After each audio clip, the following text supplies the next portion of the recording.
Krishna Krishna Hare Hare Hare Rama Rama Rama Rama Hare Hare Hare Krishna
Hare Krishna, Hare Krishna, Krishna Krishna, Hare Hare, Hare Rama, Hare Rama, Rama Rama, Hare Hare,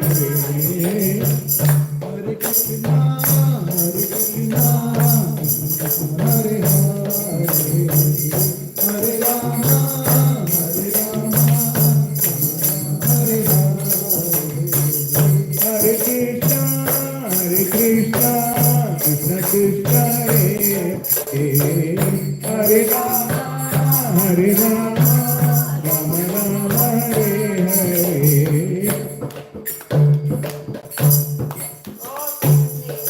Hare Bol. Hare Krishna, Hare Krishna, Hare Krishna. You want to say something? Let's sing a nice bhajan. So we sing a lot of Vaishnava bhajans.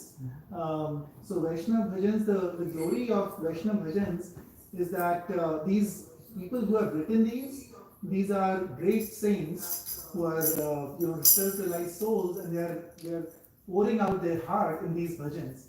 So even though they are not our native language, sometimes like a lot of these are in Bengali, we still sing them to glorify the mood in which they just sang, as well as to glorify the Vaishnavas who sang it. So we'll try singing one or two of these. You can read the meaning briefly afterwards. Just quickly, so that people know what we're reading. Yes. Yeah, you want to do the translation first? So it's basically, I'll just go through it quickly. Yeah. So it's saying that it's calling out to the Lord Sri Nandanandan, Lord who is the son of Sri Nand Maharaj. Bhaj Hure Man. He's calling to his mind that, oh my mind, please always do the bhajan or kirtan or smaran of Nandanandan. Okay, Bhaj Hure Man.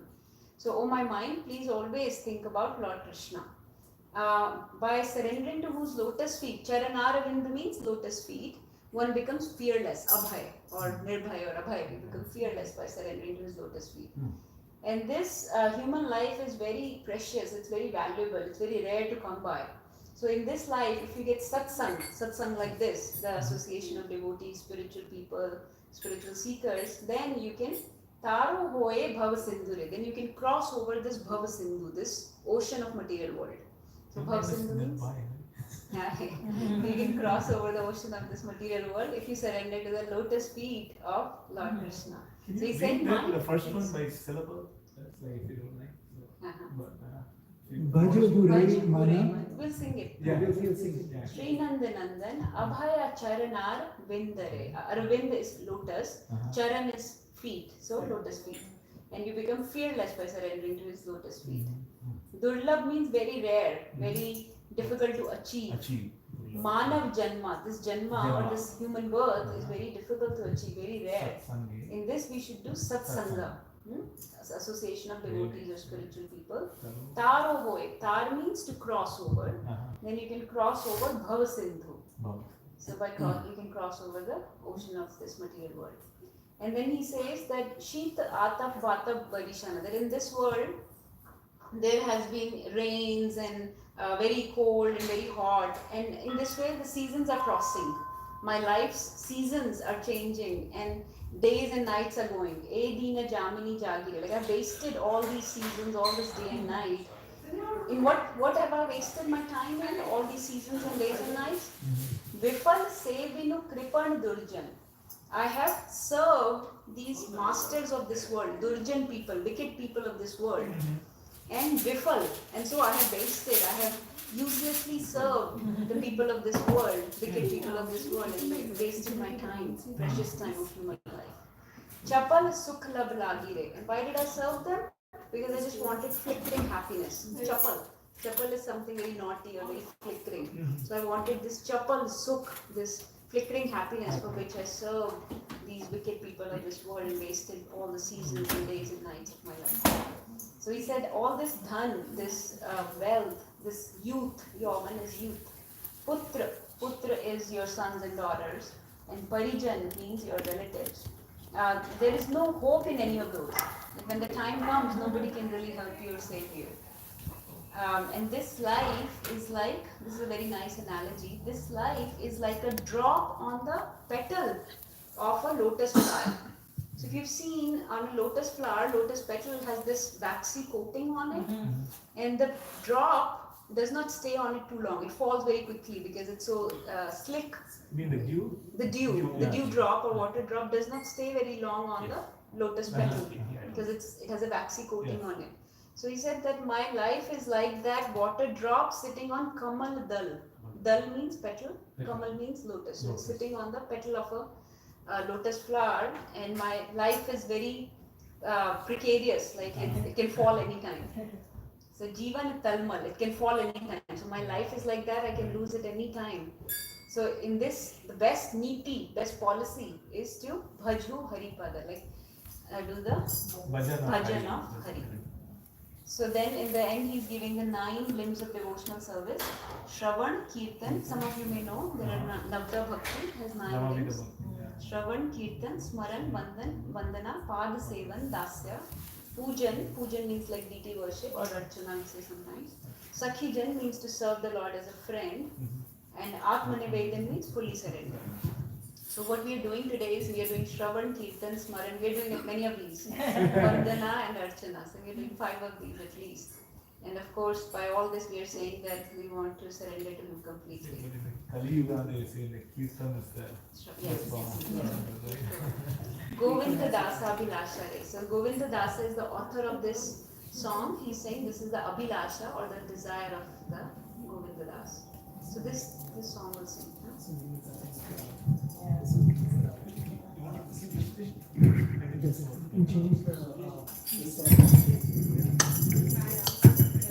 Okay, so we will sing this wonderful bhajan that we just discussed, and so we'll do the lead and follow. So I will say the tune, and please try to follow the tune. Bhajahu re mana Shri Nandanandana Abhaya Charana Ravindare. There we go. Re mana Shri Nandanandana Abhaya Charana Ravindare. Bhajahu re mana Shri Nandanandana Abhaya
Krishna Krishna Hare Hare Hare Rama Hare Rama Rama Rama Hare Hare Hare Krishna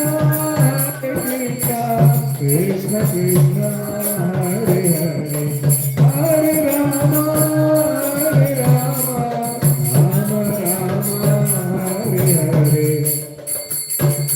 Hare Krishna Krishna Krishna Hare Hare Hare Rama Rama Rama Hare Hare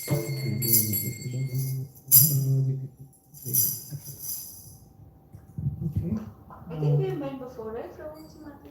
I've seen you before. Probably here from here. No, this is the first time. In Probably India India Fest. India India, Fest. oh, maybe. Okay, Maybe okay. India You look very familiar, both of you. Okay. I'm not sure. No, I think in India Fest. India Fest only. They Okay. had a song. Yeah. Okay, okay. She's Surya Papa and Shakti. Shakti. Nice to meet you. Swadesh. Karan is a colleague. And her name and Ivan. He knows like a lot of people. You want to sing Oh, Kirtan? okay. Jai Radha Madhav. Okay. Punjabi Hari. Okay, we'll sing Jai Radha Madhav in a few. But thank you everyone for joining.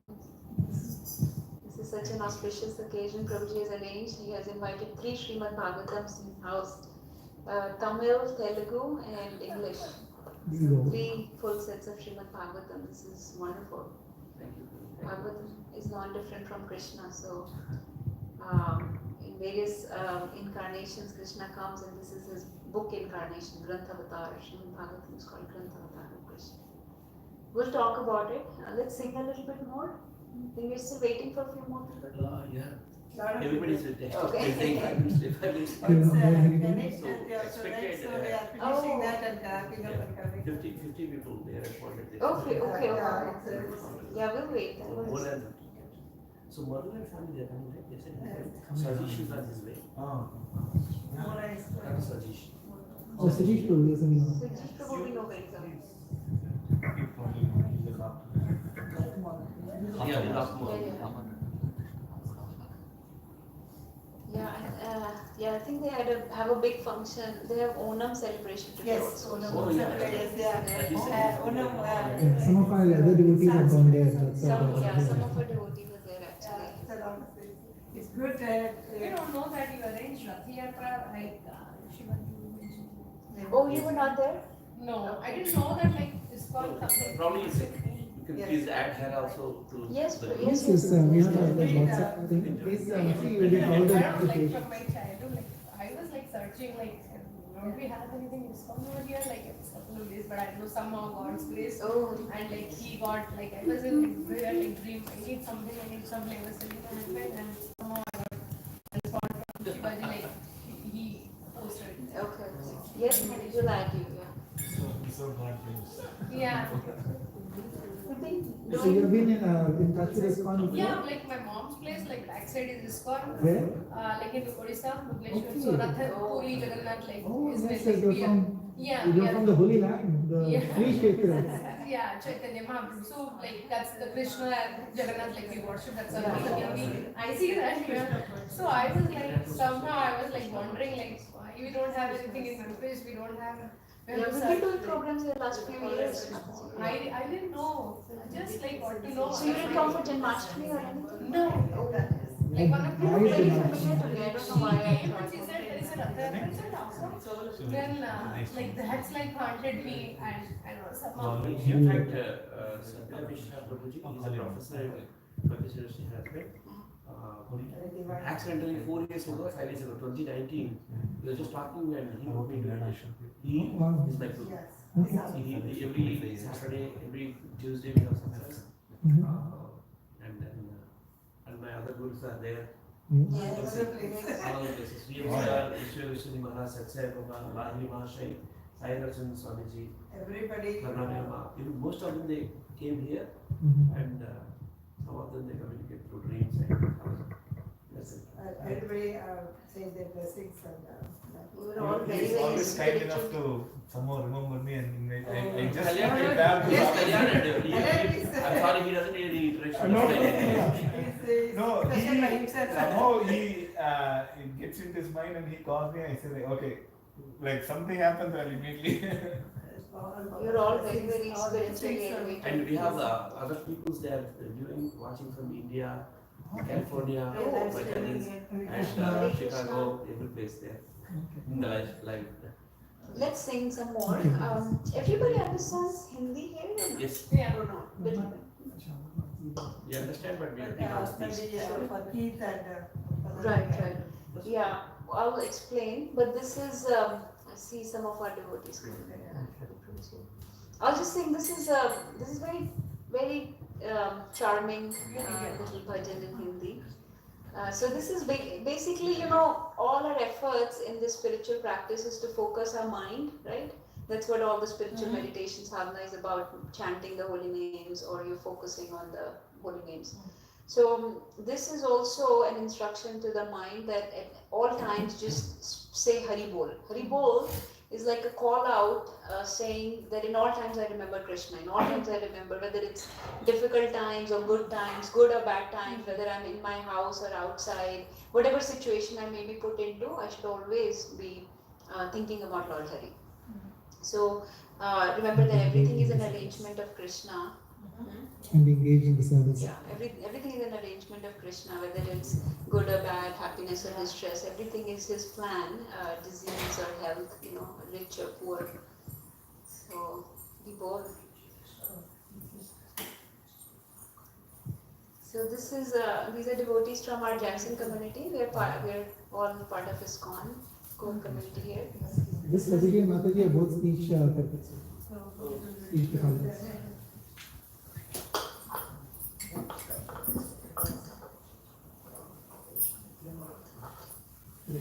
Sorry, we are late. Okay, we'll continue with Harinam. More. Yeah, kids may discuss. Then I'll just do this one. Bol Hari Bol, Bol Hari Hari Bol, Hari Bol, Hari Hari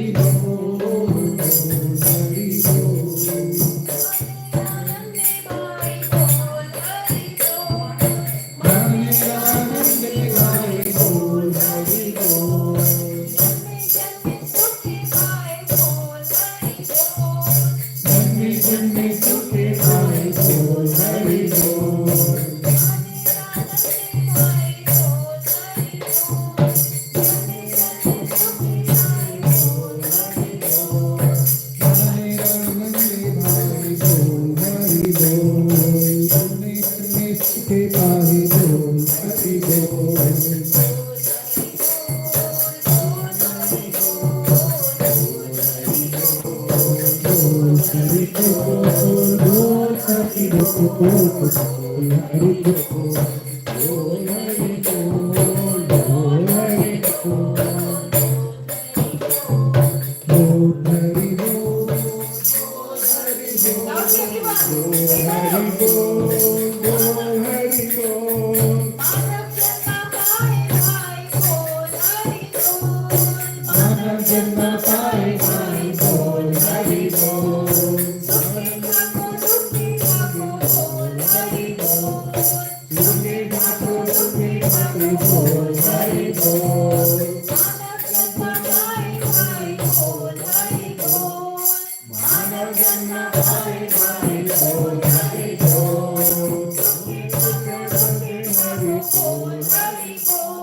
Hari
Hare Hare.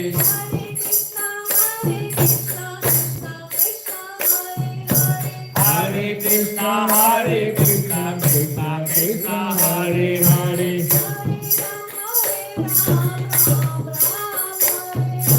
Hare Ram, Hare Ram, Ram Ram, Hare Hare.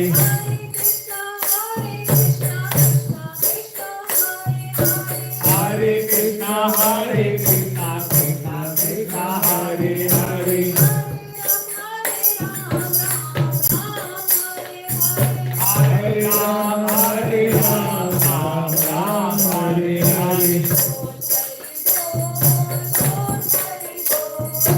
Bol Hari Bol, Bol Hari Bol, Bol Hari Bol, Bol Hari Bol.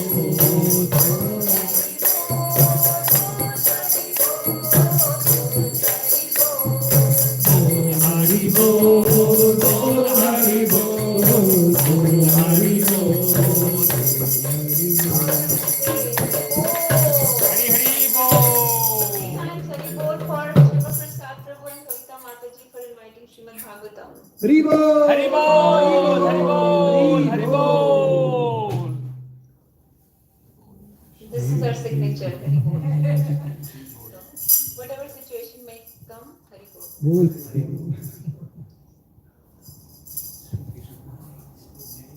Okay, anyone wants to sing anything? You wanted to sing? Bhajan, please. We also will join you. Yes. No, no, you can start like any. Rajagopalji, Rajagopalji, When you start Radhamada, we can follow. Okay. What we will do is, I think, since approaching, you still expect more people? Yeah, they're coming. Rajagopalji is here, Krishniji and Ramadevi are here. We met before. Yeah.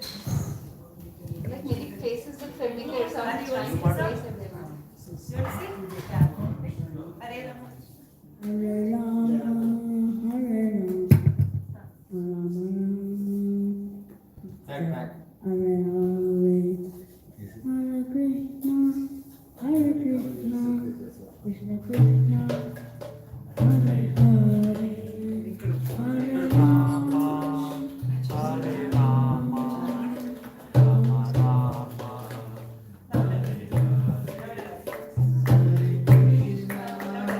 Hare Krishna, Krishna Krishna, Hare Hare, Hare Rama, Hare Rama, Rama Rama, Hare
Okay, so actually, before we get started, let's sing Jai Radha Mother.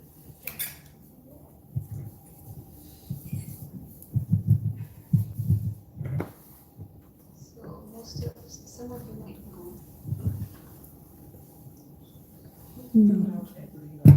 Oh, is it something? Oh, sorry.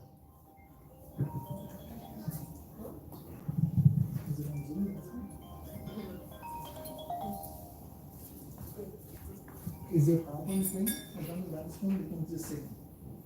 Okay, yeah. Is this playing? Mhm. Can you check? Yeah, it's playing.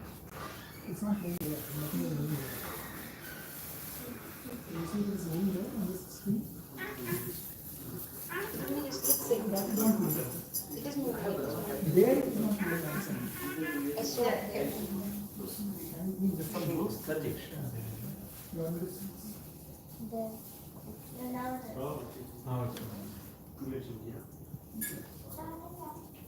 Okay, let's start. Jayo Radha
Krishna Hare Krishna, Krishna Krishna Hare Hare,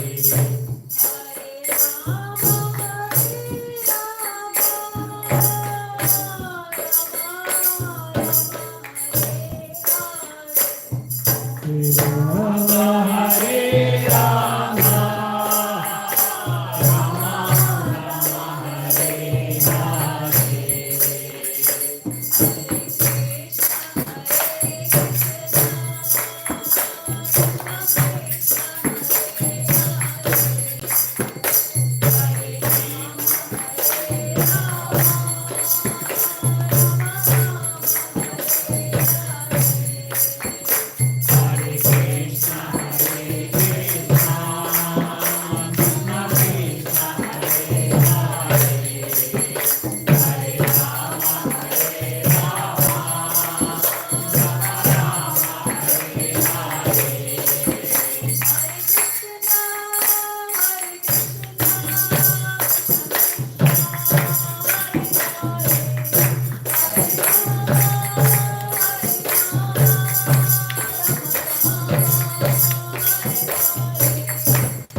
Hari Hari Bol. Okay, thank you everyone for joining.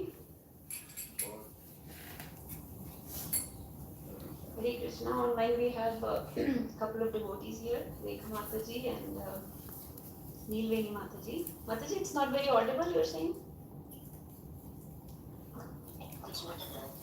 Okay. Oh, is it Vinay Prabhu? Sorry, I thought it was Rekha Mataji. Yes.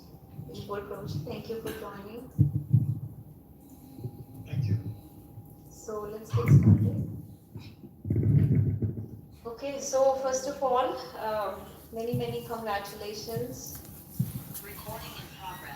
to Shiv Prasad Prabhu and Kavita Mataji and their son Adi for inviting this beautiful book, actually one of the forms of Krishna to their home. And it's not one they invited, they're so wonderful, so spiritually advanced. They have invited 3, which is how it should be. What else is there to possess in this world? You know, there is no other wealth other than Krishna. He's our dhan, he's our pran, he's our life and soul, treasure of our life. So actually every room should have a Srimad Bhagavatam. And Prabhuji has inspired us also. Yes, I mean we are very, we're very proud. We speak multiple languages, so why not have this beautiful book, a form of Krishna in multiple languages, one in each room. People put all these books on coffee tables, as a conversation starter. So what better conversation starter than Srimad Bhagavatam proudly displayed in the front of your house? So this is very glorious. Thank you, Prabhuji, for doing that. So let's get started. Who here has heard about Srimad Bhagavatam before? The book, okay. Who has heard of Bhagavad Gita? Everybody has heard of Bhagavad Gita, right? Everybody hopefully has Bhagavad Gita. And if you don't, again, we have many languages here, so please feel free to get English or whatever languages you want. Bhagavad Gita also, just like we have, multiple cell phones. Each person has their own cell phone. Even each person has their own car nowadays. So why not Bhagavad Gita? That's something each person should have their own. Write in it, write your questions, your realizations, your understandings, your routine, your sadhana, everything. Share your heart with Krishna. Krishna has shared his heart in Bhagavad Gita. So you also share your heart with Krishna. But yeah, so Bhagavad Gita, I think most of you understand, it was spoken by Krishna to Arjuna on the battlefield of Kurukshetra. Right? And Bhagavad Gita has 700 verses. It is a conversation, it's a dialogue between Arjuna and Krishna. So Krishna basically gives us, how to conduct our life, how to live this life. Why are we here? Where do we have to go? who is the Supreme Lord, who is our creator, who is the creator of this world, why did he put us here, what is our purpose here, and what is our goal, how do we get back? We have to get back, and how do we get back? What is our connection with him, relationship with him? So he talks about all that philosophy, all that you can say fundamental, elementary philosophy in Bhagavad Gita. Okay? So it's spoken by Krishna, and it can be a very heavy philosophical book. Sometimes people have hard time getting through Bhagavad Gita because it is very confidential, intricate philosophy that you need a teacher to help you with. So Bhagavatam is the next step after Bhagavad Gita. But the difference between the two, and why we are not glorifying Bhagavad Gita, we are glorifying Bhagavatam today, is because Srimad Bhagavatam is not spoken by Krishna really, it's spoken by his devotees.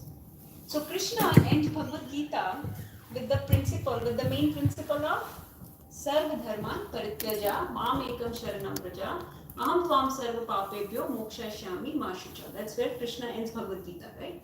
Everybody, hopefully some of you know this verse where he says that Sarva Dharman Parityaja, give up all variety, abandon all varieties of religion and just surrender unto me.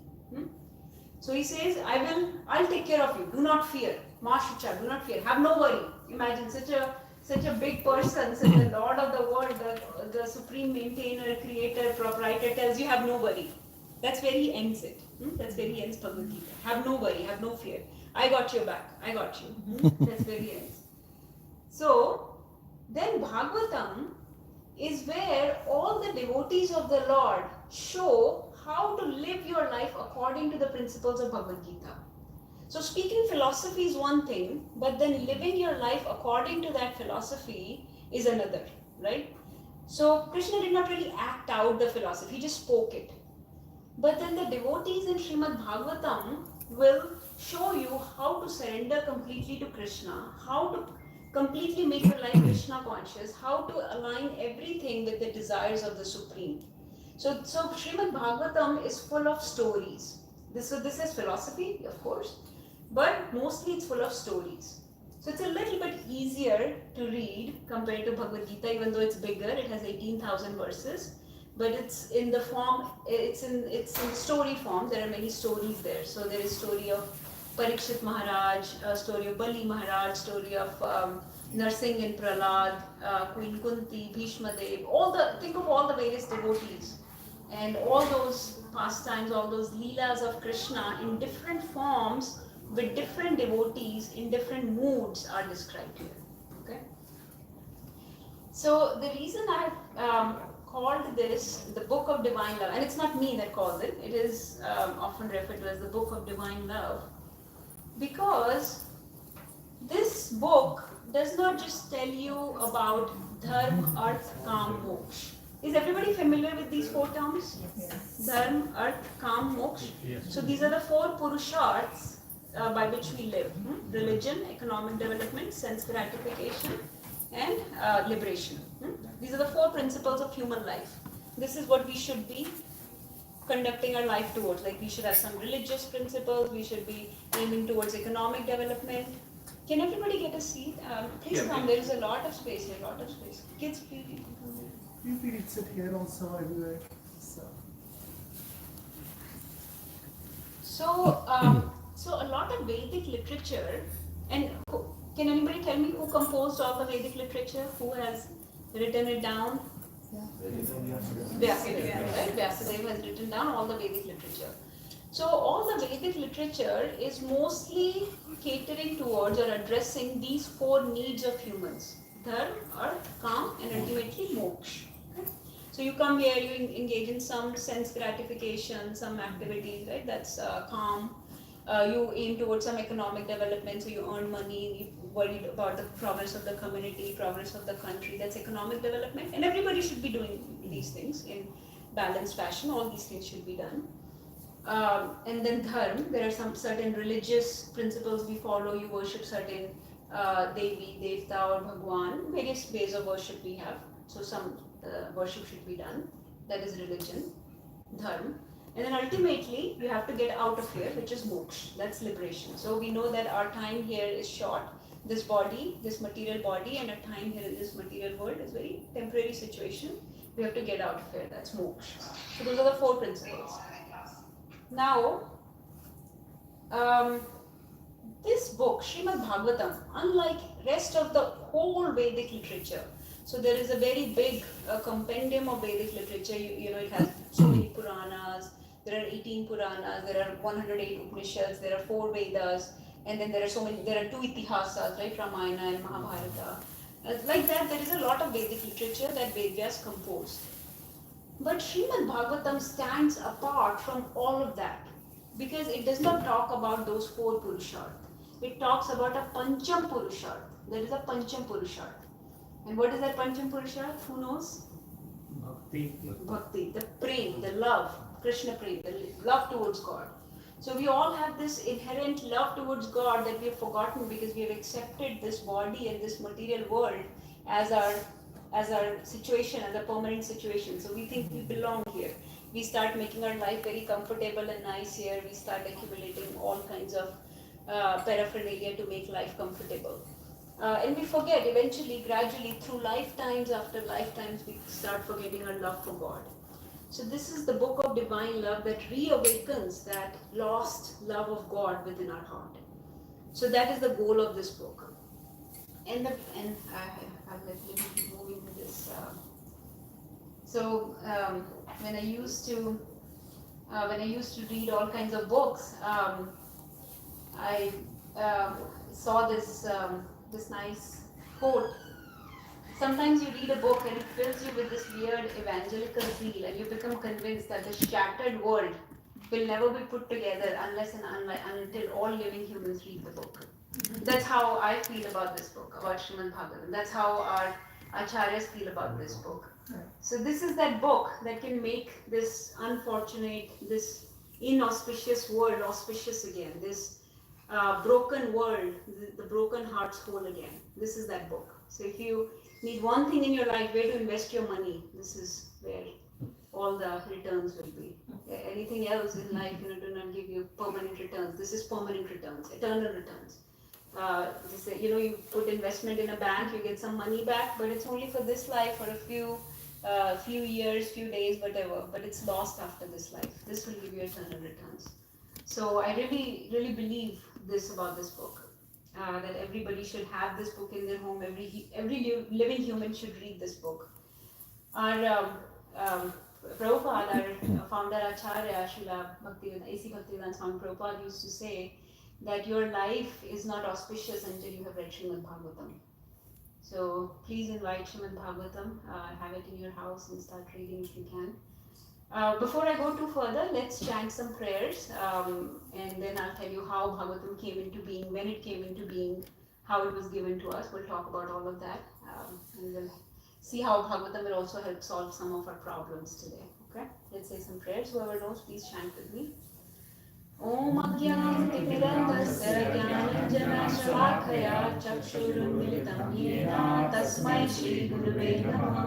Shri Chaitanya Manobhishtam Sthapitam Yena Bhutale Swayam Rupa Kadamahyam Dadati Swapadantikam Vandeham Shri Guru Shri Tapadkamalam Shri Guru Vaishnavamscha Shri Rupam Sagrajatam Sadhana Raghunathantitam Satam Sajivam Sadhvaitam Sadhutam Parijana Sahitam Krishna Chaitanya Devam Shri Radha Krishna Padan Sadhana Lalita Shri Vishashantitam He Krishna Karuna Sindhu Dina Bandho Jagatpate Gopesha Gopika Kanta Radha Kanta Namostate Tapta Kanchana Gaurangi Radhe Vrindavaneshwari Vishvanu Sute Devi Pranamami Hari Priye Vanchakalparubhascha Kripa Sindhu Cha Patitanam Pavanebhyo Vaishnavebhyo Namo Namah Gurave Gaurachandraya Radhikaya Tadamani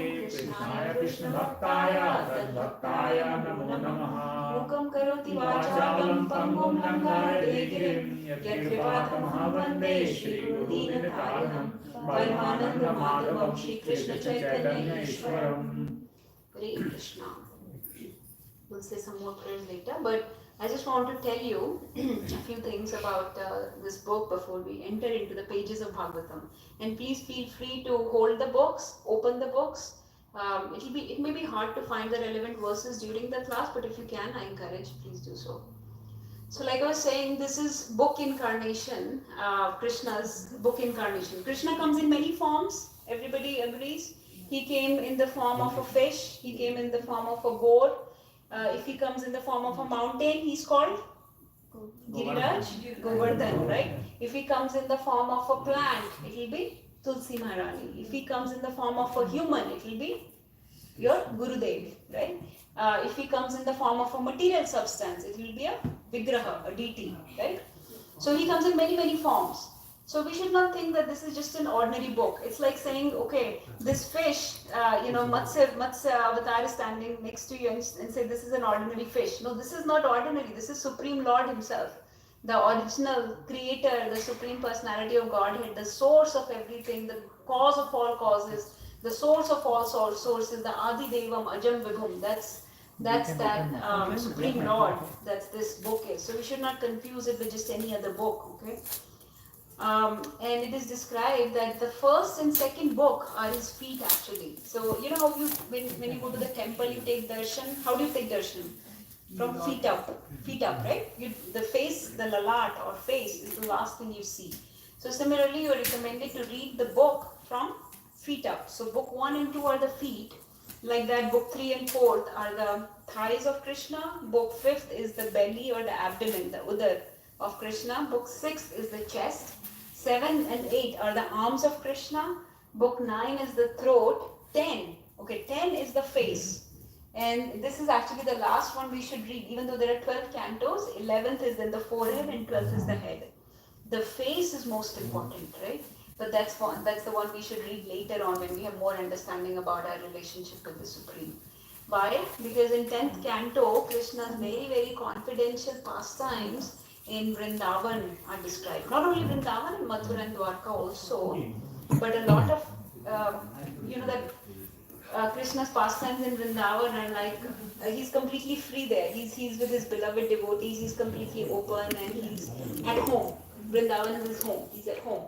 So those pastimes will be difficult for us to understand because right now we don't have too much faith in the Supreme Lord. So first we need to understand about us, about Supreme Lord, our relationship with him before we get to 10th canto. So it's recommended to read from feet up. Now let me tell you how Bhagavatam came about, when it came about.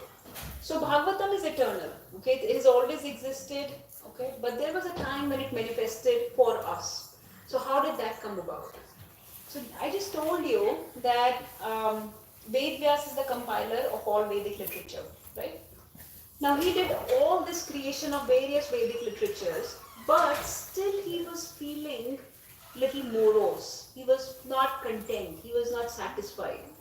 Does anyone know the reason of his dissatisfaction? Ved Vyas was not feeling completely satisfied. Yes, Navata? Because he only wrote about the less. So Ved Vyas was not happy because He didn't write about Krishna's pastimes or he only wrote the philosophy. yeah, so he was not feeling very happy. Actually, he did not know why he's feeling dissatisfied. So he was sitting in a very morose state when his guru came. Who's his guru? Who's the guru of Ved Vyas? Narad Muni. Narad Muni came. Narad Muni, when he saw him dissatisfied, depressed like this, he said, Ved Vyas, why are you so dissatisfied? You've done such amazing work. Look at this volumes of Vedic literature that you have compiled for the benefit of all human society. So why are you dissatisfied? He said, I don't know, Gurudev. Something is bugging me. Something is not right. Can you tell me?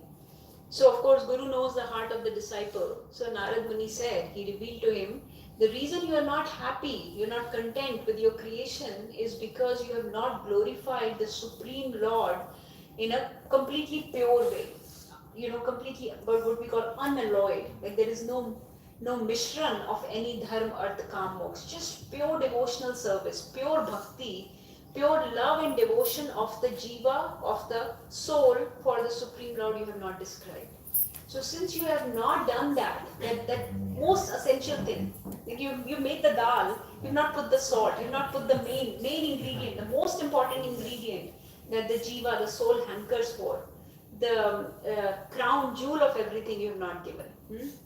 So you need to write, you need to compile Srimad Bhagavatam, which is going to describe all the glories, all the pastimes, the name, fame, qualities of the Supreme Lord, the relationship of Supreme Lord with his various devotees in various forms, in various moods, various rasas. Right? So you have not described that. So please do so. So when Vedvyas then compiled this Srimad Bhagavatam, this voluminous literature of 18,000 verses, now how did it come to us? How did we get this? So for that we have to go into a story. Okay? And some of you may know this story. So let's recite this verse. It comes in first canto of Srimad Bhagavatam. Krishna Swadhamopagate, Krishna Swadhamopagate, Dharma Jnana Didi Saha, Dharma Jnana Didi Saha, Kalau Nashta Drishamesha, Kalau Nashta Drishamesha, Puranar Kodhunodita, Puranar Kodhunodita. So, Krishna's Swadhamopagate. About 5,000 years back, Krishna came, right? He did so many pastimes in different with different devotees. He established Bhagavad Gita. He established the principles of religion again, and then Swadhamopagate. He went back to his own dham. Is that right? He went back. So when Krishna went back, with him all the auspiciousness, all the good things, everything went away. All the light, all the knowledge, all the, it says dharma, jnana, adibhi, dharma, jnana, all the good things that are the only light in this world, the dharma and jnana, knowledge and renunciation and religion, everything went with him. So this world was again full of darkness. Okay, this world was again made dark. So at that time, we needed a source of light. We need Krishna's presence at all times. So, at that time, this Srimad Bhagavatam Puran arose as the sun. Kalau Nashta Drishamesha. Let's read the translation actually. Bhagavatam Puran is as brilliant as the sun, and it has arisen just after the departure of Lord Krishna to his own abode, accompanied by religion, knowledge, etc. Persons who have lost their vision due to the dense darkness of ignorance in the age of Kali shall get light from this Puran. So this particular Bhagavatam Puran arose like the sun when Krishna had gone. When Krishna had left, this came in the form of Krishna. Lord Krishna came in the form of this book. So what was the premise set? How did whenever Krishna comes, there has to be a whole adventurous, Leela that has to be set up, a whole stage has to be set up for the hero to come. The hero doesn't come like this. Hero has to make an entrance. So how does Srimad Bhagavatam come? He didn't just, somebody wrote the book and it's there, you can read it. It's not like that. The whole premise was made. Everything had to shake up before Bhagavatam would appear, before Krishna would appear. So what happened? Let's look at that. This is Narad Muni talking to Vyasadeva that you need to write Srimad Bhagavatam. But this is where our story is. I'll just tell you very quickly because I have very detailed stories in the Bhagavatam that I want to touch quickly. Can everybody get a seat? It will be hard to listen standing up for Shravanam Seva. Please settle down very comfortably, get comfy, cozy. And this side is completely open. Agni, maybe we should come forward. Make space. Yeah, we have, Prabhuji has a beautiful, big, wonderful house, so please take seats. Okay, so this is what happened. So Krishna has left. Now who is ruling the world at that time? Parikshit Maharaj. Who is Parikshit Maharaj? Grandson of Arjuna, son of Abhimanyu. Son of Abhimanyu, grandson of Arjuna. Parikshit is ruling the world. And of course the whole story is given in Srimad Bhagavatam. I'm just going to give you this is just an advertisement. So this is just a sneak peek, okay? So you see what is to come. So for details you have to open the pages of Srimad Bhagavatam and get the nectar for yourself. But what happened was, Parikshit Maharaj was cursed by a sage, by a Brahmin boy, not a little young teenage boy of a Brahmana. Okay, he was cursed because of a little offense committed by Parikshit Maharaj. And he was cursed to die in 7 days. Okay, he was cursed to die in 7 days. So in that, and Parikshit Maharaj, he thought he had made an offense, so he very properly, very nicely, he accepted his fault and he accepted that curse. Okay, he could have fought, he could have retaliated, he could have rebuked that little boy, but he accepted it. He said, okay, I will take this death after 7 days, but in these 7 days, what should I do with my time? In these 7 days, what should I do? So he assembled a lot of great sages and great personalities to get their advice. What should I do in these 7 days? So they all agreed unanimously that there's only one thing to do in the last 7 days of your life, and that is to do Srimad Bhagavatam, hear Srimad Bhagavatam from a great personality. Okay, hear the glories, the name, fame, qualities, pastimes of the Lord from a great personality. And Parikshit Maharaj agreed. Let's do that. So this is one of the lessons here to learn, that Parikshit Maharaj, he knew that he was going to die in 7 days. And so what did he do? He surrendered his life to just hearing about Krishna. Day and night, the whole time he was hearing about Krishna. As for us, we really don't even know if we have 7 days. We don't even know if we have 7 moments, 7 seconds, 7 minutes. Anything can happen. And yet, we loiter our life in the absorption in this world, in politics and cricket and news, and a lot of things are going on to distract us, and we allow ourselves to be easily distracted by those things in the world. But remember that just like Parikshit Maharaj, death can come anytime. He knew that he had 7 days to live. We don't have that privilege. That was the advantage he had. But those 7 days, he decided to just hear about the Lord. And who did he hear from? Shukdev Goswami. Who is Shukdev? So this is Shukdev Goswami on your screen. You can, sorry, not this. This is Shukdev Goswami on the Vyasasana. So, and this is Parikshit Maharaj. And there are all the sages. You can see Narad Muni. Wherever there is Krishna Katha going on, there is always Narad Muni. So that's why I was saying, take seats, because Narad Muni is watching. He's going to report to the Supreme Lord who was listening and who was not listening. Because he is listening, even if you're not. So Narad Muni is always there for all Hari Kathas, just like Hanumanji is there for all Ram Kathas, right? So this is Shukdev Goswami. Who is Shukdev Goswami? Son of Vyasadeva. So Vyasadeva, who has compiled all this literature, his son, a very, very renounced personality, the Vairagya Chudamani, this Shukdev Goswami is who everybody chose to become their speaker and speak this Srimad Bhagavatam for 7 days and 7 nights to Parikshit Maharaj. And this is Parikshit Maharaj. So this is the Srimad Bhagavatam that was spoken for those 7 days and 7 nights, and then later on Vyasadeva compiled all that in the book form, and this is how it came to us. Now the premise, how Parikshit Maharaj got cursed, what mistakes he made or what happened, how he would be killed by this snake bird, all those things, all those details are in Srimad Bhagavatam. But this is the premise that Srimad Bhagavatam is the conversation between Shukdev Goswami and Parikshit Maharaj. Okay? Now another beauty of Srimad Bhagavatam is that it is a conversation within conversation within conversation. It's not just, so couple of things that we can learn from this is, one, you will see that people are always talking to each other about spiritual matters. Whenever they're asking questions, Parikshit Maharaj is asking Shukdev Goswami only about Supreme Lord. Tell me more about devotional service. Tell me how one can make their life perfect. Tell me what is the duty of a man who is going to leave his body. So many spiritual questions he's asking. And when Shukdev Goswami answers, he does not just answer.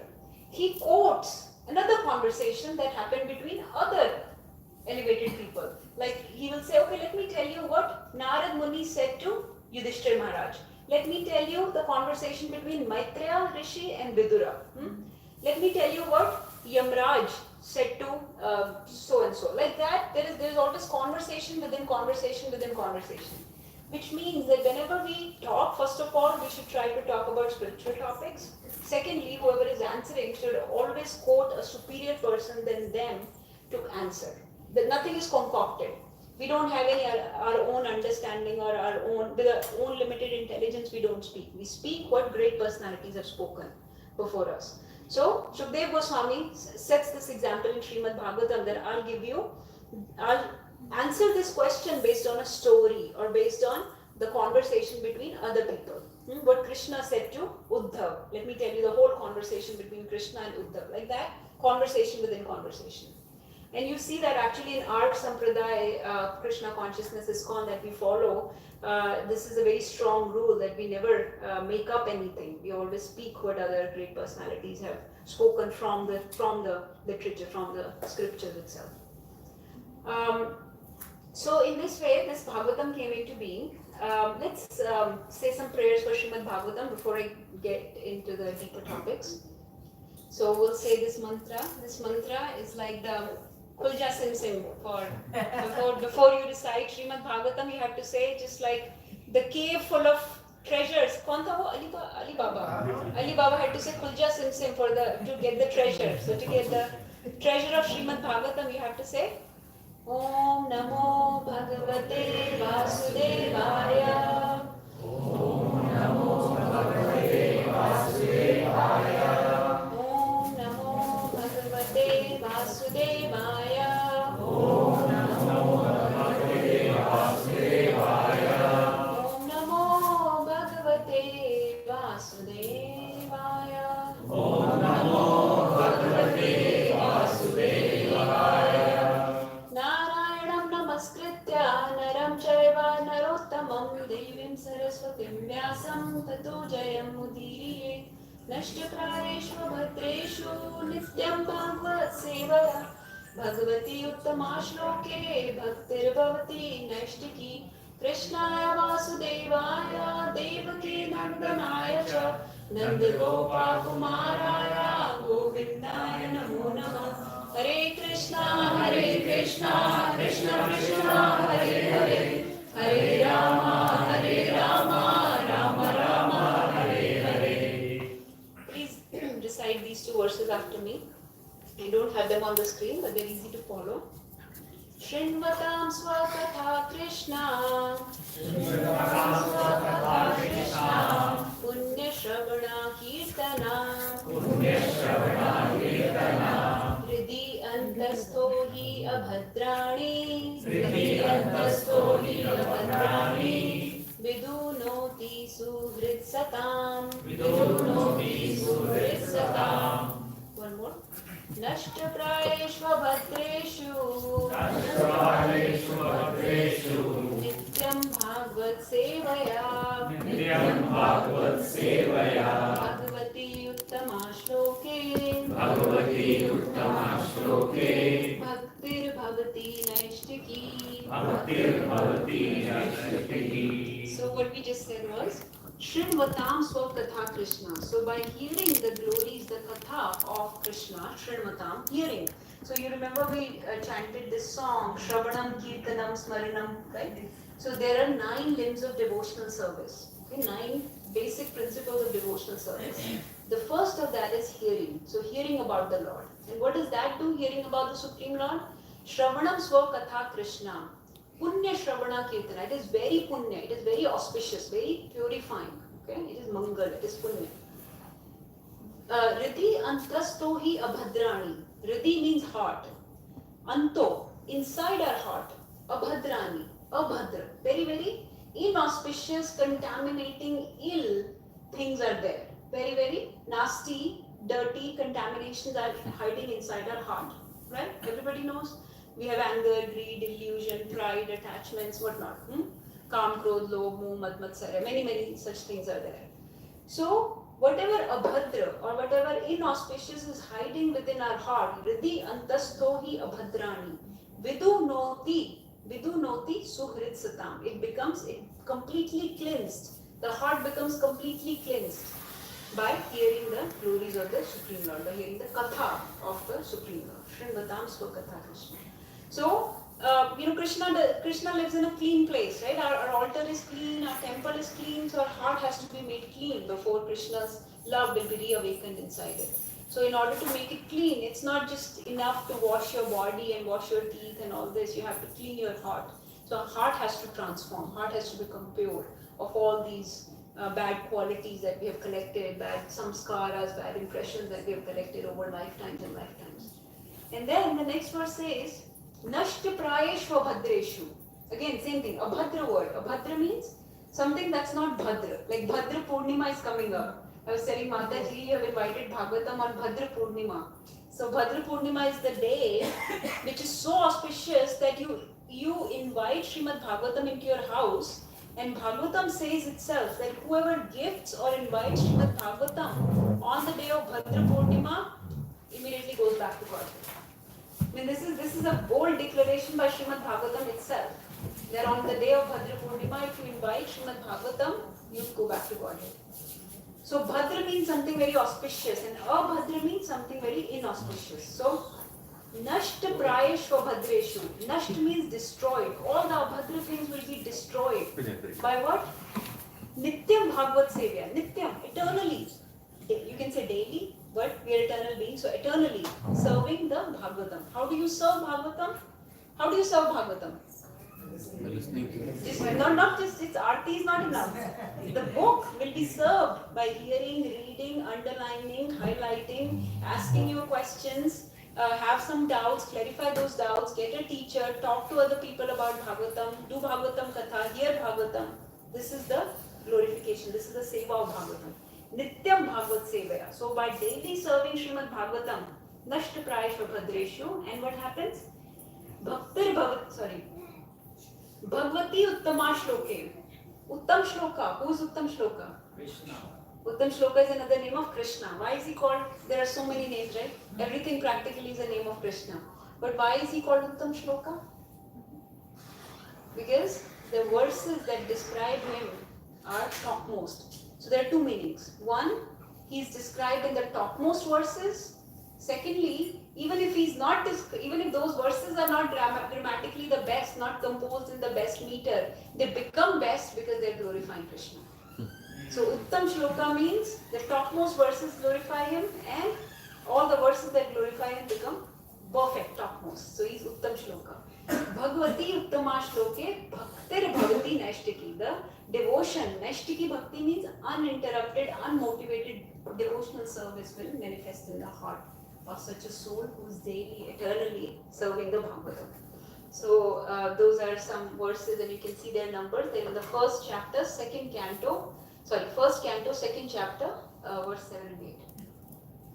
So let's go into my main topic that I had planned for today. I'll try to cover it within next 30 minutes. So the topic was dealing with hardships through Srimad Bhagavatam. Because sometimes we can think, these Puranas, these are Purane. We don't need them anymore. They're old. They're irrelevant. They're not, they're outdated. This knowledge is outdated. So we don't need to read Bhagavad Gita, and we don't need to read Srimad Bhagavatam. This is outdated, irrelevant knowledge. But I'm going to show to you today that this knowledge is eternal. This knowledge is relevant to all people at all times, irrespective of the gender, the species, the color, the caste, the country, the community, anything. It transcends all those materialistic limitations, all those bodily limitations. This literature is meant for everyone and anyone. So this is a book of divine love. So the common language here is love. But we'll see how Bhagavatam will help you deal with some hardships. So I'll take just very quick snippets, some stories from Srimad Bhagavatam to give you just a little taste of what Bhagavatam has, how it provides solution for all the problems. So the first problem, since we've already talked about this story just now, is about Parikshit Maharaj. So I call this a terminal illness. I called it a terminal illness because what are some of the big problems we can think about in our life that we are very worried about? We are afraid. We are afraid to lose our health, right? Very important, because health is very important. So any terminal illness, let's say somebody gets a diagnosis, and I'm a physician, so I see this all the time where somebody gets a diagnosis of a terminal cancer, where we tell them you have so much time to live, that this is it.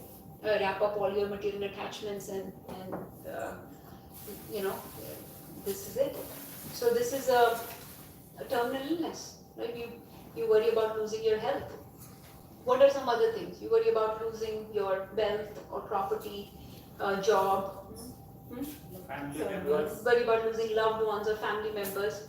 Hare Krishna, Mataji, please come. Mataji, there is space here on the couch. I'm good. Thank No, please. We are here for next 30 minutes, so please get comfy. So I call this terminal illness because Parikshit Maharaj was also told that he has 7 days to live. We have said this many times, you have only 6 months to live, you have only 1 year to live, this is it, just maybe a couple of years more, we can extend your life. All this we always say, but he had 7 days to live. So, what did he do with that time?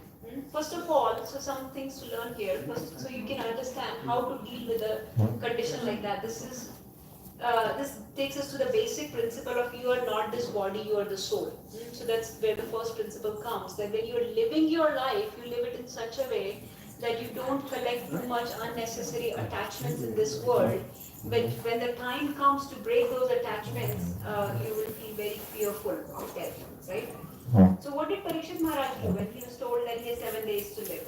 We take examples of these great Mahabhagavad devotees. What did he do? He was immediately able to give up his kingdom, his spouse, his wealth, right? His professional responsibility. He was a very big professional man. Everybody relied on him. The whole world relied on him. But he was able to get all his affairs in order very quickly because he wanted to now immerse completely in the Krishna Varta, in Harikatha, in Bhagavad.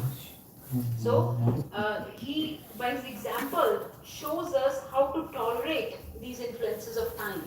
Why do we go through these problems, health problems or whatever problems? They come according to the influence of time, right?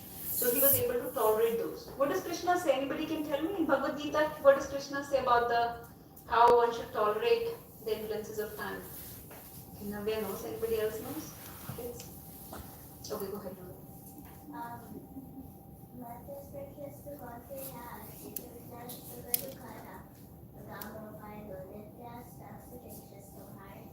He goes. So he says, Matra Sparshas Konteya, Bhagavad Gita 2.14. Matra Sparshas Konteya, Shitoshna Sukha Dukkha. That these problems will come. You're an eternal being. This is just a small chapter in your eternal existence. So if this life is getting over, you will get next life. Based on your activities in this life, you'll get next. So this is just a very short chapter of your existence. But we become so attached in that particular chapter that we become very fearful of all these type of losses and fearful conditions. But he was able to tolerate, he was able to surrender completely to the Supreme Lord.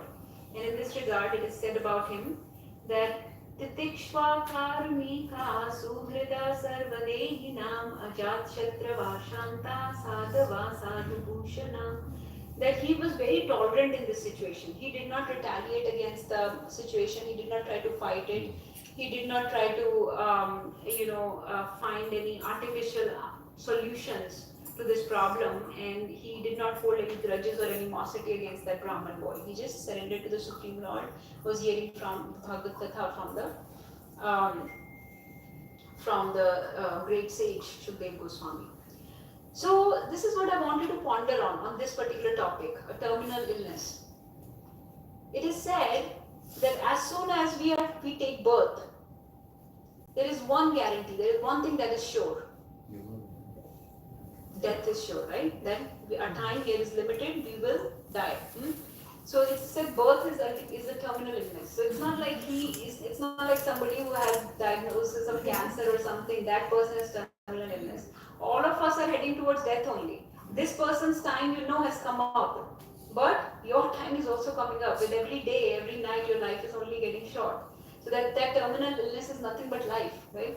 So it said here, your perception of time changes. Right now you're thinking, I have a lot of time. Right now you think, okay, everybody else is dying. In Corona, everybody was dying, but I will not die. I will live here forever. No, you're not going to live here forever. They died now, or they're, but you also have a very limited time when it's coming to an end. So the important thing here is, just like in those 7 days, Parikshit Maharaj valued that 7 days and invested completely, immersed himself in hearing Bhagavad Gita. Can we also come to that perception, that understanding that our time is also limited, and make best use of this human life, make best use of the limited time that we have. Because we don't know how much time we have. So why don't we make best use of that limited time? Why don't we feel that urgency, that emergency that a person with terminal illness feels? Why don't we feel that? Why do we feel that we will live forever? We don't know if we're going to live forever, yet we don't feel that emergency, that urgency. So in Bhagavatam 7th canto, Prahlad Maharaj says that actually we should practice this science of devotional service from the childhood. We should value this human life. This human life is very rarely achieved. And once you achieve this human life, every minute should be utilized in the service. So he says, Kaumaramachare pragyo dharman bhagavatan iha durlabham manusham janma tad api adruvam arthadam. Durlabham manusham janma. This human life is very, very rarely achieved. So you should practice this science from Kaumaram, from childhood. Because some people will say, oh, bacha hai, why should he have to read Bhagavad Gita? Why should he understand this knowledge of devotional service? You know, when we are 70 plus, 60 plus, then we will do it. But you don't know if you will get to become 60 plus or 70 plus, right? Nobody knows that. Nobody knows that. It's a luxury, it's a privilege to become old, but not everybody has that luxury to become old. So we should practice this as early as possible. Whenever you come in contact with Bhagavad Gita, you should practice. Then when we do get old, then we get so much other attachments that then we are like, no. Like just our example, usually our parents say, if we try to tell any of this to our parents, they're like, well, now we are set in our ways. We can't change it now. Yeah. Right? But as with age, you're set in your ways. You're set in what you have been doing. And so you don't, then still you don't find time. They find time for everything else. People find time for everything else. Watching news, watching movies, watching, this and that. They will find something to do, but not this. Yeah, unfortunately we have become very busy. So too busy to do the only important thing that matters in life actually. So this is the only thing that's eternal. Everything else that you do is very temporary and will finish with the body. This is the only eternal credits you will get. So there is a conversation that comes in Mahabharata between the Dharmaraj Yudhishthir and between that Yaksha. Yaksha, who was none other than the Yamraj himself. So between Yaksha and Yudhishthir a conversation comes, and Yudhishthir asks, or Yamraj asks Yudhishthir, what is the most strange thing about this world? What is the most weird thing, unique thing about this world? So he says this. He says, Ahani ahani bhutani gacchanti iha yamanayam sheshastavaram icchanti kim ascharyam ataparam. He says the most wonderful thing within this world is that hundreds and thousands of living entities are meeting death at every moment. But a foolish living being nonetheless thinks himself deathless and does not prepare for death. This is the most wonderful thing in this world. Ahani hani bhutani. Every moment, gacchanti iha yamadam. We are all going towards the abode of Yamraj. But people that remain here, Shesha means people that are remaining here. Sthavaram icchanti. They think that I am eternal. And kim ascharyam athaparam. They still don't get the message that we will also be with him. So let's make use of this time. So this is not, we're not trying to make you death conscious here. What we're trying to tell you is that every moment needs to be valued, needs to be lived properly, needs to be lived with a higher purpose, the highest goal in mind. Not just while away our time, just waste away our time in mundane, ordinary pursuits of day to day, of just maintaining your body and just entertaining your body and entertaining the bodily extensions. That's not our goal here, that's not our purpose here, that will not take us anywhere. So if we really want to achieve the highest goal of life, which is to go back to Godhead, then we need to realize the value of whatever time is left for us, and everybody has different time left here. So let's make use of that and remember that Manav Janma is very durlabh, and get out of here. So this is how one should, Bhagavatam tells you how to take a diagnosis of a terminal illness. Just make best use of the time that you have left, because all of us have a limited time. Then this next story, some of you may know, this story comes in 5th canto of Srimad Bhagavatam, 5th canto if you want to see. This is the story of, who is this personality in the picture? You can see. This is Bharat Maharaj, right? Bharat Maharaj was a great king. Bharat Maharaj was a great king. But he made a mistake. He made a fatal mistake. Okay? What was his his mistake. Let's look into this. So Bharat Maharaj was a devotee of the Lord. He was such an advanced devotee that he had climbed all through the entire ladder of devotional service, and he was very close to Krishna Prem. Just before Krishna Prem, there is a stage called Bhav. Okay, he was on the level of Bhav. So there are 9 stages, and the 9th stage is Krishna Prem. We are on the very beginning. We are in the Shraddha stage. The first stage is faith or Shraddha. We are on the faith. We are just trying to restore our faith in the Supreme Lord. So that's where we are. But then you climb through the practice of devotional service, and the last stage is the love for God, Krishna Prem. Before Krishna Prem comes Bhav. Okay, Bharat Maharaj was at the stage of Bhav, very very advanced situation, and it is said that from Bhav stage nobody can fall down.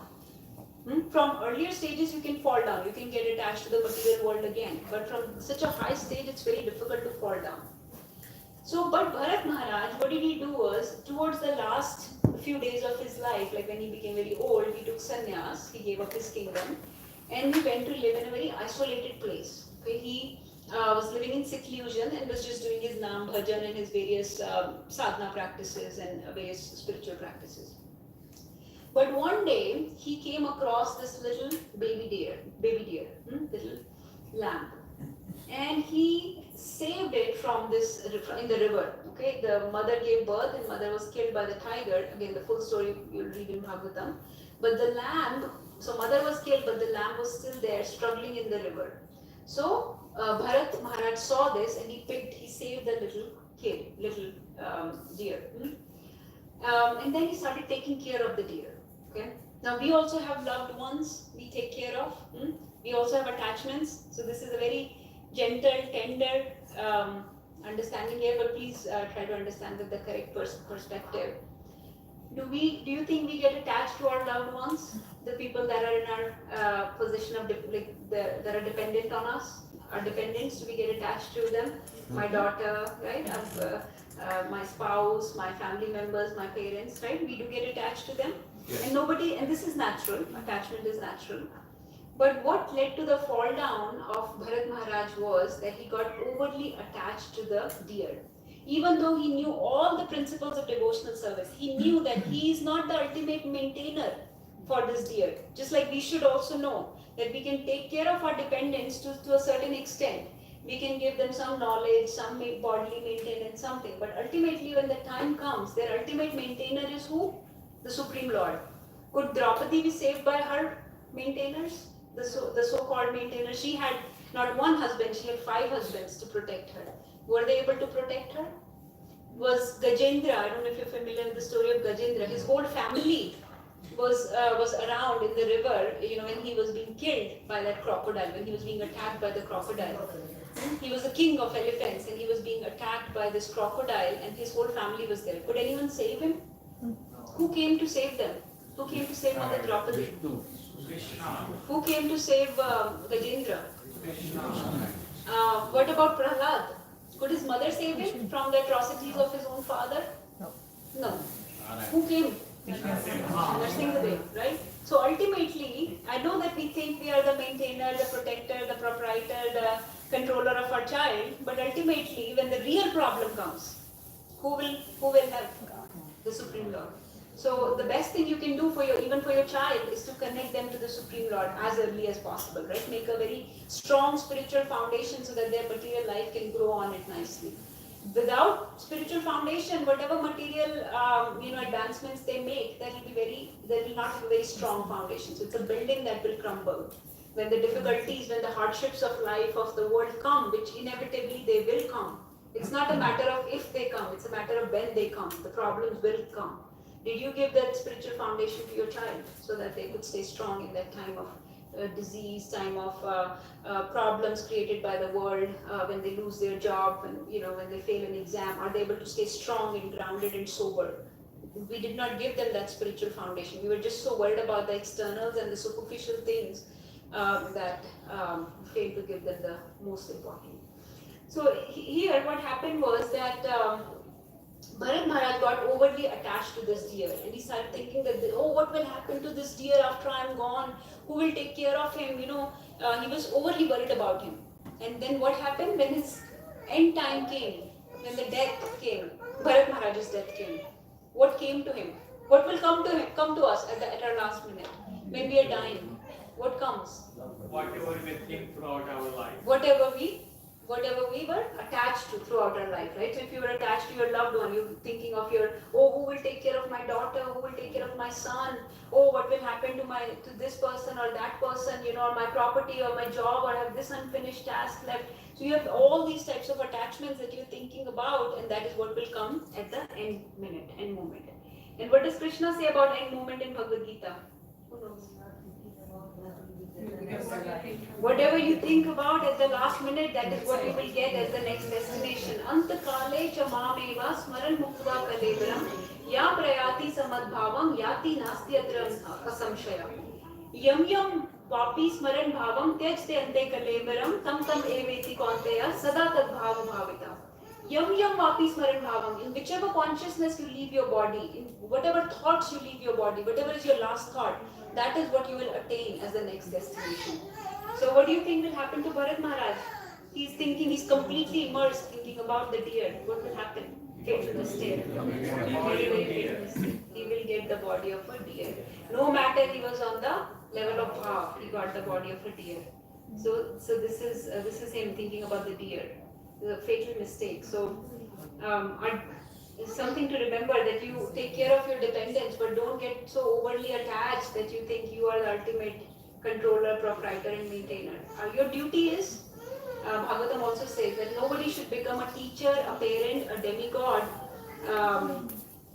or a father, or a mother, or a guru who cannot deliver their dependents from this world. So Bhagavatam says, Guru na sasyat, swajano na sasyat, pita na sasyat, janani na sasyat, devam na tatsyan, na patischa sasyan, na mochayagya samupeta mrityu. Whoever cannot save their dependence from this material world, who cannot liberate their dependence from this material world, should not assume this very, very important position of a mother, a father, a spiritual master, or a guru, a demigod, a Devi Devta, or a parent. So very, very heavy sometimes Bhagavatam will get. But we need to hear heavy things in order to make a transformation in our life. Because otherwise we are happy, comfy, cozy in this material world. So just trying to break some paradigms that we have been taught by this world. But yeah, so he failed. He failed in that life. You would think it's a failure, right? What would happen? Next life he became a deer. So, but remember that no mistakes are final, because we are eternal beings. We can rectify a mistake. So how did he rectify his mistake? He became a deer. His story is a story of 3 lifetimes. So 3 lifetimes. First he was Bharat Maharaj, then he became a deer, and then he became Jad Bharat. So it's a very beautiful story. Please read. He became a deer, but as a deer, the one benediction that he got from the Supreme Lord was that he remembered his last birth. Typically, we don't remember our last birth, right? He remembered his last birth. He remembered the mistake he had committed. So he decided, this life I'm going to do sadhu sangha. So he would stay in the places of pilgrimage. He would hear the kirtan, the bhajan, the naam bhajan, the chanting of the sadhus, and he would stay around them.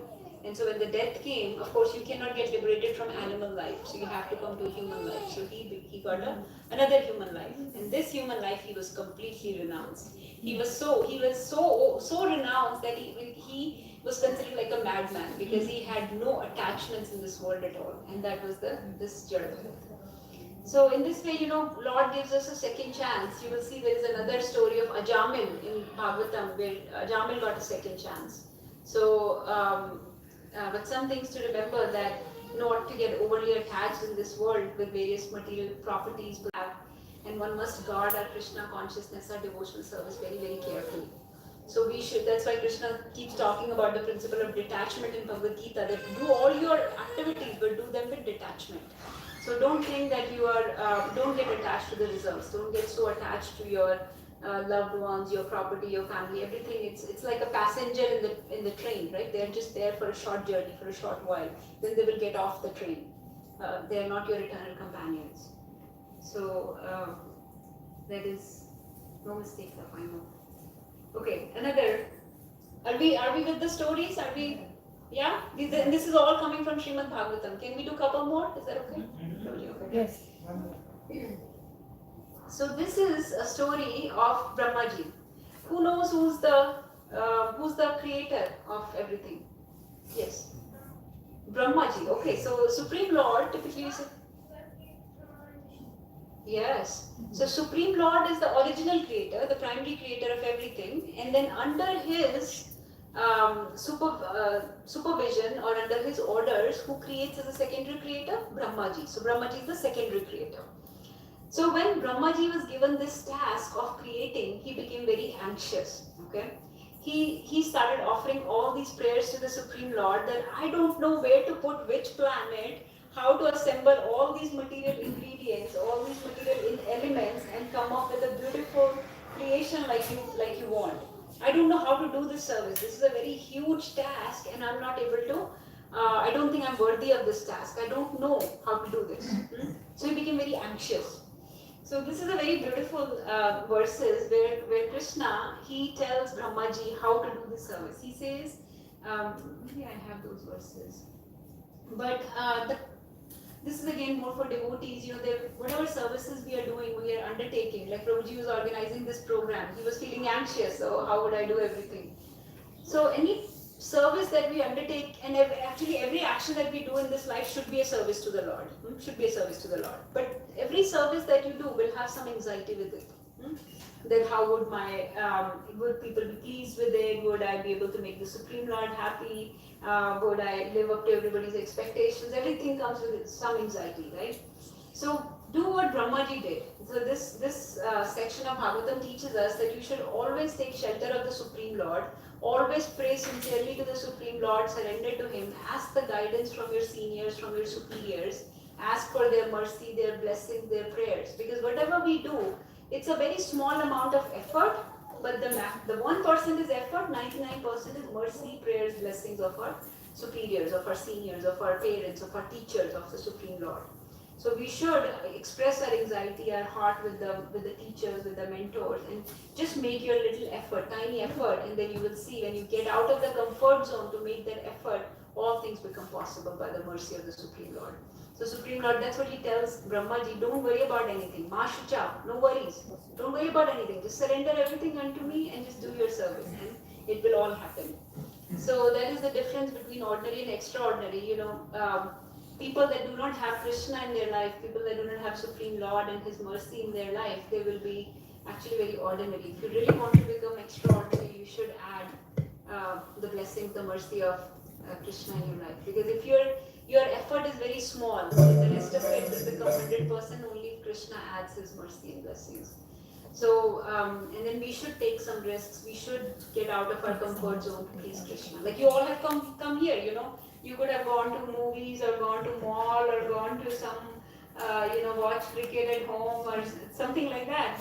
Go to a restaurant, cook out, it's a beautiful day, cook out. Slept a bit longer. But you get out of your comfort zone to associate with Krishna. You get out of your comfort zone to do this service of Shravanam and Kirtanam. And so this is very pleasing to the Lord. So every action that we do, if we add Krishna to it, it becomes, karma becomes Karma Yoga, right? Food, when you make it prasad, when you add Krishna, it becomes prasad, right? Your home, when you add Krishna, when you buy Bhagavatam, what does it become? Temple. A temple, right? A person, an ordinary person, when you add Krishna to them, they become a devotee, a Vaishnava, a Bhakta, right? So everything becomes Krishna conscious, becomes spiritual, becomes karma yoga when you add Krishna to it. So that's the principle of karma yoga that Krishna talks about in Bhagavad Gita over and over again. So we should just leave everything to Krishna. Let Him drive your chariot, right? Like how He was driving the chariot of Arjuna. Let Him drive your chariot. So just make an effort and then offer all the results to Him. It says, if you knew who walks beside you on the way that you have chosen, fear would be impossible. So we should always remember, if you're holding Krishna's hand, no matter if you're crossing the street, no matter how many cars are coming from here, from everywhere, you are a child, you are holding His hand, you're in His lap, right? Then it's His responsibility to take care of you. It's not the responsibility of child anymore. So whatever service or whatever action you undertake, just leave it up to the Lord and He takes care of everything. So this was the anxiety in service. The verse says, Lord saw that Brahma was very anxious about the planning and construction of the different planetary systems. He was depressed upon seeing the devastating water. Krishna could understand the intention of Brahma, and thus he spoke in deep, thoughtful words, removing all the illusions of Brahmaji. The Supreme Personality of Godhead said, O Brahma, O depth of Vedic wisdom, be neither depressed nor anxious about the execution of creation. What you are begging from me has already been granted before. So he says, just like he says to Krishna, just like he says to Arjun, this war has already been won. You just have to fight. So nimitt matra bhav sabyasachi. The war has already been won. So in this way, whatever action you're undertaking, that has already been done. It's taken care of. All you have to become is a tool in Krishna's hand. The great author who's pen, or great singer who's musician who's great guitar you can become. I know everybody talked about this before. One of the greatest fears we have, one of the greatest problems in life, in our material life, is losing a loved one, right? Very difficult topics. I'll touch very gently and a little bit on this, but this is a story that comes in Srimad Bhagavatam and Canto 6, Chitraketu Maharaj. This is Chitraketu Maharaj who is crying for his child because he lost his child.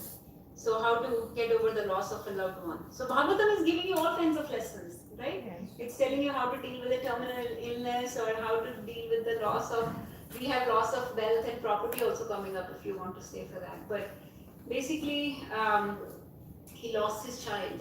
And then if you read this story, you will understand how Narad Muni came and helped him get through that loss. He said, why don't I bring your son back?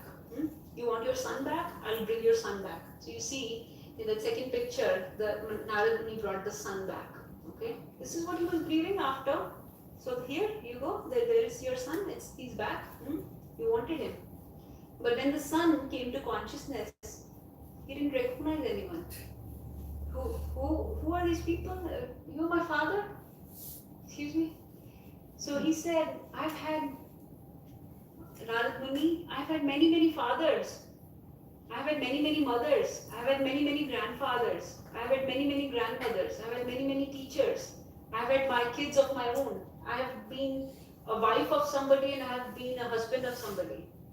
I don't know these people out of those millions of people. Who is my father here that you're talking about? So when father heard this from his child's mouth, the one who had passed away, suddenly his illusion, his attachment broke, it shattered. Because he was wasting his life. He was not taking care of his kingdom. He was not doing anything. He had completely given up on all kinds of activities, all kinds of responsibilities. So suddenly the whole illusion shattered for him, that I am hankering after this son, but he does not even remember me. He has moved on to another birth or another destination, another life, and maybe back to Godhead. And I am shirking away from my responsibilities and not taking care of things that I need to do. So then he became a devotee. Then Narad Muni gave him the process, and in the last you see his worshipable deity was Sankarshan, and he achieved, he went back to Godhead, went back to Lord Sankarshan by chanting the holy names. So his other births are also described in Srimad Bhagavatam.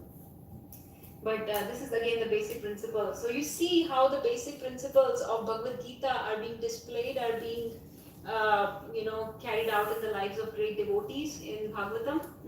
So the basic principle that we are not this body, we are the spirit soul, and we leave the body just like we shed the clothes and take up new clothes. Right? So in similar way, the soul also gives up the old body, the degenerated, degraded body that is not good for its purpose anymore. It gives up that body and gets a new body, right? So, this is again basic knowledge. In this way, there are many problems that will come in life. Prahlad Maharaj had problems with practicing and preaching devotional service. We don't have such problems. We live in US, right? We live in US. We are not living in like inserts the name of those countries that have restrictions about practicing various different paths, right? Where some countries have many restrictions. We are living in USA. Prabhupada himself came here, gave us the path of devotional service to all the people here. So he gave the knowledge of Bhagavad Gita, Bhagavatam here. So this, we are living in such wonderful countries, such look at this house, wonderful community, country, there is nothing lacking. What is our obstacle? Nobody's stopping us, like Hiranyakashipu was stopping Prahlad. We don't have anybody stopping us at all, right? So what is the hold back? What is the hold up? Why are we not taking up this path? Prahlad was practicing it even when Hiranyakashipu had so many objections and restrictions and was ready to kill him. Yet he was practicing. So what is our excuse? Why are we not practicing? So, and then preaching. Not only he was practicing, he was preaching to the other kids in the school. He was preaching the science of devotional service. What is holding us from preaching? Why don't we go out and give Bhagavad Gita to everyone? What are we worried about? Everybody's very receptive, everybody's very open-minded here. Why don't we do that? So Prahlad Maharaj could do that in such restrained, such constricted situations. Why not us? This is a story about loss of money and property. This is the song of Avanti Brahman, Bhikshu Gita, song of Avanti Brahman. This is all stories from Bhagavatam. I'm not making up anything. This is all coming up from Srimad Bhagavatam. Such treasure trove of knowledge and examples and such exemplary people are there in Srimad Bhagavatam. How he lost everything and he became a great devotee of the Lord, surrendered his life completely to Krishna. You know, not all the stories are about hardships and loss. There are a lot of fun, wonderful stories also. There is a rags to riches stories also. Who knows? Who knows? Everybody knows this story, rags to riches story. Sudama, rags to riches, right? So this one was riches to rags, but that one is a rag to riches. So there are both kinds. Krishna knows how to purify you. Whatever is your hold up, whatever is your limitation, Krishna will take that away. So if you are too attached to the money, so it's your call. If you are too attached to the money, then he might take that away. If you're too attached to the loved one, if you're too attached to the property, to the job, so it's up to you. That's why Krishna says live without too much attachments, because he will cut that attachment, because that's the problem.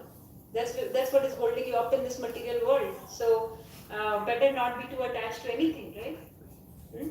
So this is Avanti Brahman. This is a story, there are multiple stories when people were wrongly punished, wrongly criticized, how to tolerate provoking situations, false criticisms or wrongful punishments. Who is the first one? There are multiple stories. Amrish Maharaj was horribly punished by Durvasa Muni for something. Again, read the story. Who was the second? Who was the second person? Krishna and Samantaka Jod. Even Krishna, even Supreme Lord himself, when he comes, he's not, he cannot escape these wrongful criticisms. So he was also criticized for something, and how he tolerated that. And then who is this? The Divine Lady, Mother Sita, who was also wrongfully punished. So how to tolerate provoking situations? And I think that topic is actually very relevant to all of us, because we deal with provoking situations, false allegations, criticisms, negative behavior on a daily basis, multiple times at work, at home, and whatnot. So you can learn from multiple great personalities how to deal with provoking situations. Yes, ma'am. I think Bharat would be also a great example. Bharat and Parikshit Maharaj. But you're talking about Bharat, the brother of Lord Ram, not the Bharat Maharaj. You're talking about Bharat yes. So Bharat was also, she's talking about Lord Ram's brother, Bharat, who was falsely accused that, hey, you were in the plot with your mother Kekai, and you have plotted this whole drama to get Lord Ram out of this kingdom. So he was also falsely accused, but he tolerated it. He tolerated that provocation also. The whole kingdom became against him, because their beloved Lord Ram and Mother Sita had been turned out of the kingdom, and they thought Bharat was in on it. That's what now they're citing. So many examples. But this is where I will end. So there are many benefits of reading Srimad Bhagavatam. It will cure your desires of material enjoyment. It will give you eternal life. It will give you liberation. It will take you back to Godhead. And most importantly, on a daily basis, it's a festival of mind. Every time, so the verse says that Manaso Mahotsama. When you read this, there is a festival in mind going on. There is a great joy, once you get attached to Bhagavatam, you will feel the nectar, you will feel the pleasure, you will feel the association with divinity in your life. And that is Mano Mahotsavam, the festival of the joy in the mind. Because everybody is looking for joy, right? So you feel the great joy in your life when you are reciting, narrating, hearing, reading Srimad Bhagavatam. And the most important is the devotional service for reawakening your heart. So this book is full of the names of the Lord, pastimes, form, qualities of the Lord. It's full of the various prayers of various devotees like Bhishma Stuti is there, Kunti Maharani's prayers, Prahlad Maharaj's prayers. Many prayers are there. And let me just end with this verse here. Please recite, this is from last canto, 12th canto. Sarva Vedanta Saram Hi Shri Bhagavatam Ishyate Tadrasamrita Triptasya Nanyatra Syadhrati Kvachit Srimad Bhagavatam is declared to be the essence of all Vedanta philosophy. One who has felt satisfaction from its nectarian mellow will never be attached to any other literature. And then in the end, in Bhagavad Mahatmya, Krishna also, this is said by Krishna directly, he says, Ascharyam etadhi manushya loke sudham parityajya visham pibanti namani narayana gocharani tyaktva anya vacha kuhaka patanti. He says, Ascharyam etadhi manushya loke. This is a great wonder in this manushya loke, in this world of society of humans. Sudham parityajya visham pibanti. Sudham means what? Whose name is Sudha here? Sudham means honey or nectar, right? Sudham parityajya. Sudha ko chhod ke, nectar ko chhod ke. Parityajya means to give up. Visham pibanti. Vish peete hain. What a great wonder in this world that we give up the nectar to drink poison. Vish means poison. We are giving up honey and nectar to drink poison. Krishna is saying this. Namani Narayana Gocharani. They reject the names of Lord Narayan. Tyaktva anya vacha kuhuka patanti. They drink poison by speaking everything else in this world. Kuhuka patanti, like a crow. They are speaking all the things of this world and drinking poison. Tyak anya vacha. They will indulge themselves in all kinds of talks of this world. Tyaktva anya vacha, giving up the names of the Narayan, they speak all these nonsense of this world and drink poison, giving up the nectar. This is such a wonder. Why would somebody do that? So this human life, it's very rare, and we should very emergently, very urgently take up this process of devotional service.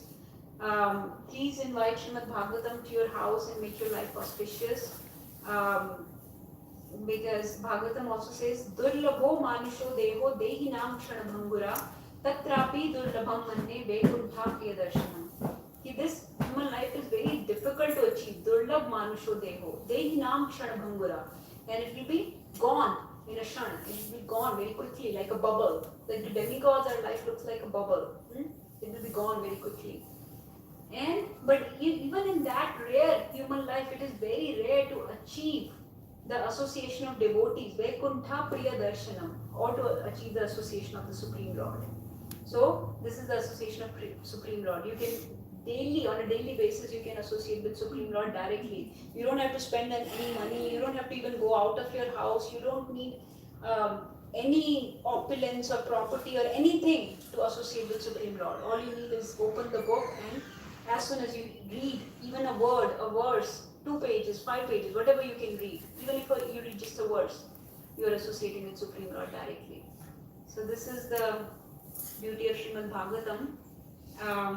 I'll stop here. Thank you so much. Any questions? Let's take questions for a few minutes. So, who's ready to invite Srimad Bhagavatam to their house? Yes, Mataji. Mataji is inviting. Oh, very bold. Mataji is inviting English and Hindi.